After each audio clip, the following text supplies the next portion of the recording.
एक गांव में अर्जुन नाम का एक लड़का रहता था। अर्जुन पढ़ाई में बहुत होशियार था और सब उसकी बुद्धि और तेज दिमाग की तारीफ करते थे। लेकिन अर्जुन की एक बड़ी कमजोरी थी, वह समय का सही उपयोग नहीं करता था। वह अपना ज्यादातर समय दोस्तों के साथ खेलने, मोबाइल पर गेम खेलने और बेकार की बातों में बिताता था। उसके माता पिता ने कई बार उसे समय की कीमत समझाने की कोशिश की, लेकिन अर्जुन को यह बात समझ नहीं आती थी। वह हमेशा सोचता, मेरे पास बहुत समय है, सब कुछ बाद में कर लूंगा, अभी तो मजे करने दो। एक दिन स्कूल में वार्षिक परीक्षा के नतीजे आए। इस बार अर्जुन के नंबर बहुत कम आए, जितनी उम्मीद थी उससे बहुत नीचे।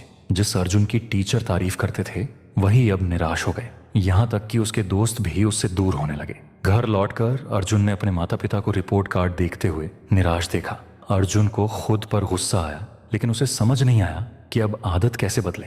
उस रात अर्जुन अपने दादाजी के पास गया, जो गांव के सबसे समझदार और सम्मानित बुजुर्ग थे। दादाजी के पास बैठकर अर्जुन ने अपनी परेशानी बताई और कहा, दादाजी, मैं समझ नहीं पा रहा कि मैं इस बार फेल कैसे हो गया, जबकि मैं एक अच्छा छात्र हूँ। दादाजी मुस्कुराए और बोले, बेटा, समस्या यह नहीं कि तुम अच्छे छात्र नहीं हो, समस्या यह है कि तुमने समय को हल्के में लिया। समय बहुत कीमती होता है, अगर इसका सही उपयोग करो तो सफलता मिलती है, और अगर इसे बर्बाद करो तो ये पीछे खींच लेता है।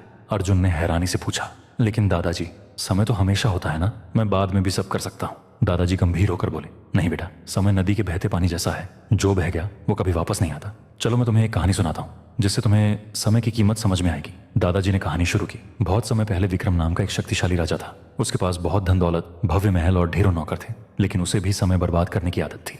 वह देर से उठता, दरबार की जगह दोस्तों के साथ समय बिताता और हर काम कल पर टाल देता। एक दिन एक साधु उसके दरबार में आया और बोला, राजा जी, आपके पास सब कुछ है, लेकिन आप अपनी सबसे कीमती चीज समय को बर्बाद कर रहे हैं। अगर आपने इसे सही से नहीं अपनाया तो एक दिन आपको पछताना पड़ेगा। राजा हंसते हुए बोला, मेरे पास बहुत समय है, मैं जब चाहूं तब कर सकता हूँ। साधु ने चेतावनी दी, समय को हल्के में मत लो, ये सबसे बड़े राजाओं को भी बर्बाद कर सकता है। लेकिन राजा ने बात नहीं मानी। सालों बीत गए, राजा बूढ़ा हो गया, उसका स्वास्थ्य बिगड़ गया, सेना हारने लगी और जनता का विश्वास खो गया। तब राजा को समझ आया कि उसने अपना समय बेकार की चीजों में गंवा दिया। वह उस साधु को ढूंढने निकला, लेकिन वह कहीं नहीं मिला। अब राजा को पछतावा हुआ, लेकिन तब तक बहुत देर हो चुकी थी। उसने समझा कि असली खजाना तो समय है। ये कहानी सुनकर अर्जुन सोच में पड़ गया। उसे पहली बार महसूस हुआ कि उसने कितना कीमती समय बर्बाद कर दिया। उसने पूछा, दादाजी, क्या मैं अब भी अपना जीवन बदल सकता हूँ?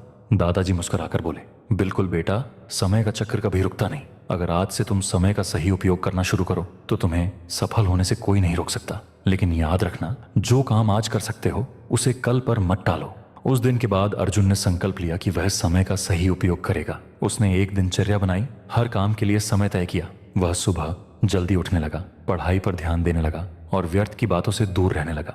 धीरे धीरे उसके मेहनत के अच्छे नतीजे आने लगे। अगली परीक्षा में वह क्लास में प्रथम आया। फिर वह एक सफल व्यवसायी बना और अपनी जीवन शैली से सबको प्रेरित किया।